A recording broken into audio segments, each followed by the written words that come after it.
Hello everyone, I am Neeraj Sharma from Metazone Infotech और congratulations to all of you that you have completed your Unit 1 successfully.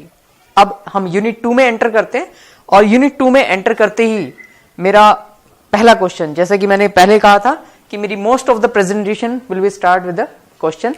तो here is my first question, what's the meaning of this statement. अगर मैंने अपने code के अंदर ये statement लिखी तो इसका मतलब क्या हुआ? सॉरी, ओके, ठीक है, देख लेते हैं. There are two kinds of memory in Java. One is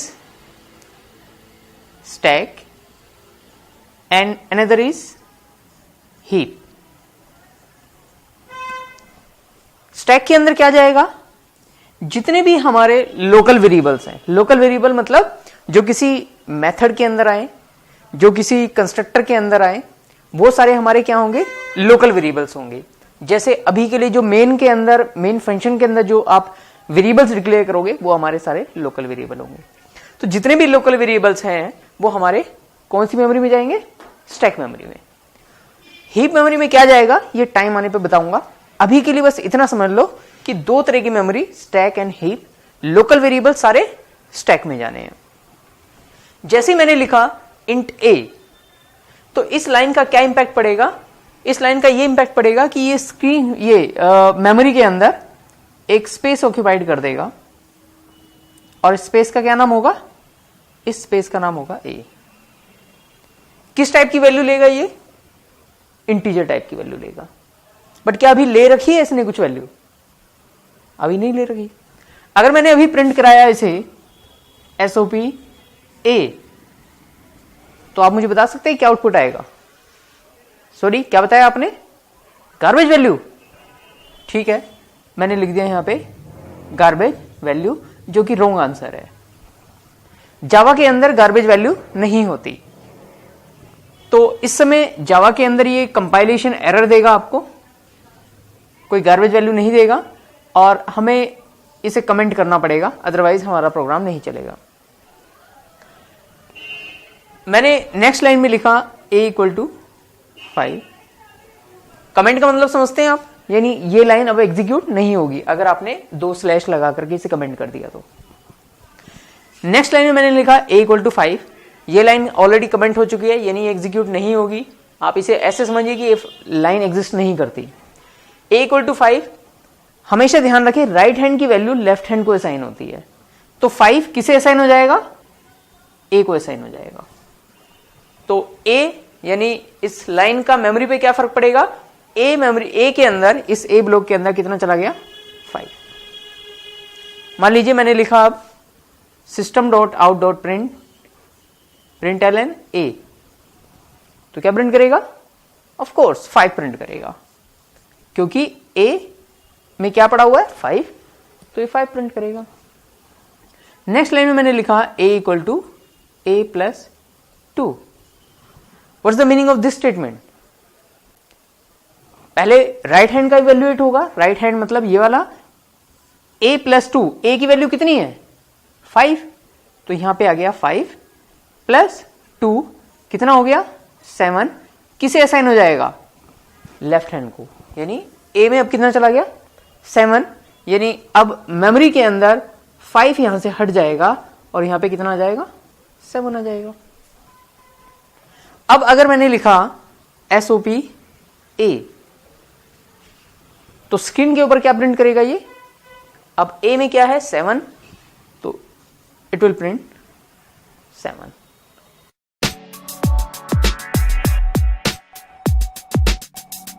so what is variable here?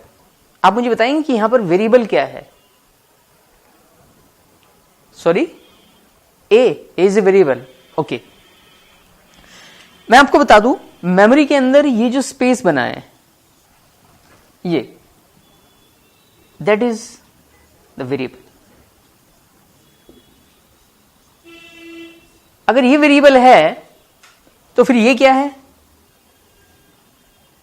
A, that is name of variable. ये हुआ नेम ऑफ वेरिएबल. और ये क्या हुआ? इंट, इसे हम कहते हैं डाटा टाइप, यानी किस टाइप की वैल्यू ए स्टोर करेगा ये यही डिसाइड करता है, डाटा टाइप डिसाइड करता है। इंटीजर है इसलिए वैल्यू लेगा इंटीजर टाइप की, अगर फ्लोट दिया होता तो शायद पॉइंट में वैल्यू लेता, right.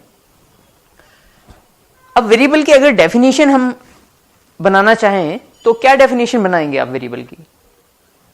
Variable is a place in memory which can hold a value and that value can change during the program's execution. I repeat, variable is a place in memory which can hold a value and that value can change during the program's execution. ये variable की definition हुई।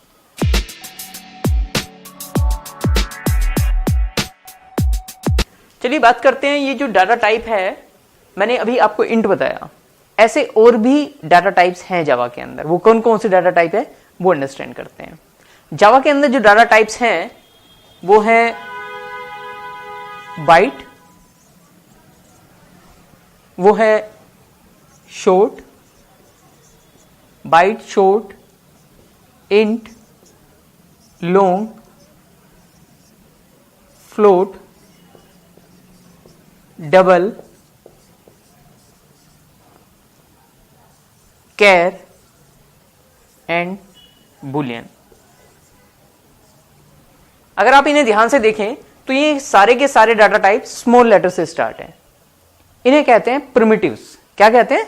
Primitives, यानी basic data types जो सिर्फ basic calculation के लिए use होंगे, right. जैसे प्लस, माइनस, मल्टीप्लिकेशन, इस तरीके की बेसिक कैलकुलेशन के लिए हम इन बेसिक डाटा टाइप्स को यूज करेंगे। और जावा के अंदर इन्हें कहा जाता है प्रिमिटिव, और जावा के अंदर इन प्रिमिटिव को छोड़ करके बाकी सब कुछ ऑब्जेक्ट्स है। क्या कहा मैंने? जावा के अंदर इन प्रिमिटिव्स को छोड़ करके बाकी सब कुछ ऑब्जेक्ट्स है। सिर्फ यही चीज है जो कि ऑब्जेक्ट नहीं है, बाकी सब कुछ ऑब्जेक्ट है। और अब हम देखते हैं कि ये जो बेसिक डाटा टाइप्स है इनका साइज क्या है, क्योंकि मैंने सुना है कि ये जितने भी डाटा टाइप्स हैं इनका एक साइज होता है, जिस साइज के अकॉर्डिंग ये वैल्यूज ले सकते हैं। तो अगर मैं बाइट में बात करूं तो एक बाइट कितने बाइट का होता है? सॉरी, अच्छा ठीक है, 1 बाइट। शॉर्ट बोलते जाइए आप, yes, 2 byte. Int, okay, 4 byte. Long, 8 byte. Float again 4 byte. Double again 8 byte. Java के अंदर int and float same size के हैं, long and double same size के हैं। Char 2 byte. Boolean not applicable, सिर्फ स्टोर करता है ट्रू या फॉल्स, वो भी स्मॉल लेटर में। जैसे सी के अंदर 0 का मतलब फॉल्स होता है, 0 के अलावा हर एक किसी वैल्यू का मतलब ट्रू होता है। जावा में ऐसा नहीं है। जावा में 0, 1 इस तरह की वैल्यू यूज नहीं कर सकते आप ट्रू फॉल्स के लिए। जहां पे ट्रू फॉल्स चाहिए वहां पे ट्रू या फॉल्स ही यूज होगा, वो भी स्मॉल लेटर के अंदर, राइट। तो ये बाइट के अंदर हमारे पास रेंज आई। अब अगर मैं बात करूं बिट्स, तो आप मुझे बताएंगे कि एक बाइट के अंदर कितने बिट्स होते हैं? अच्छा, वेरी गुड, आपको पता है 8 बिट्स। ओके, शॉर्ट में 16, then 32 and so on. Clear?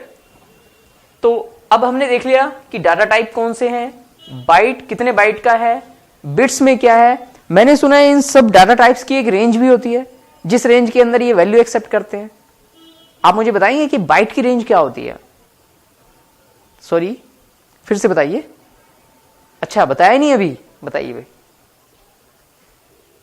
ध्यान नहीं है? ओके, मुझे भी ध्यान नहीं है। अब क्या करें?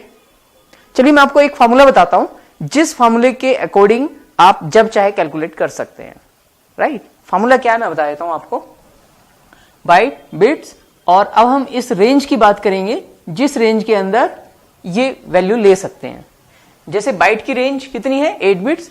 तो इसका फॉर्मूला मैं बता देता हूं। फॉर्मूला है -2 की पावर n-1 से लेकर के 2 की पावर n माइनस वन तक। अब ये n क्या है? n है आपके नंबर ऑफ बिट्स। तो मुझे कैलकुलेट करके बताएंगे आप कि -2 की पावर कितना, -2 की पावर n कितना है? 8 माइनस 1 कितना हुआ? 7, यानी -2 की पावर 7 से लेकर के 2 की पावर 7 माइनस 1। अब बताइए 2 की पावर 7 कितना होता है? कैलकुलेट कीजिए। ओके, हाँ कितना हुआ? -128 से लेकर के 128 माइनस 1 कितना हुआ? 127। तो ये हमने बाइट की रेंज कैलकुलेट कर ली। तो अगर आपको ये याद है, ये sequence byte, short, int, long, float, double, आप लिख दीजिए 1 2 4 8। इस सीक्वेंस में बिट्स निकाल लीजिए और जिसकी भी रेंज निकालनी हो बिट्स कैलकुलेट करके उसे फॉर्मूले में पुट कर दीजिए, आपको रेंज पता लग जाएगी। I hope this is clear to you.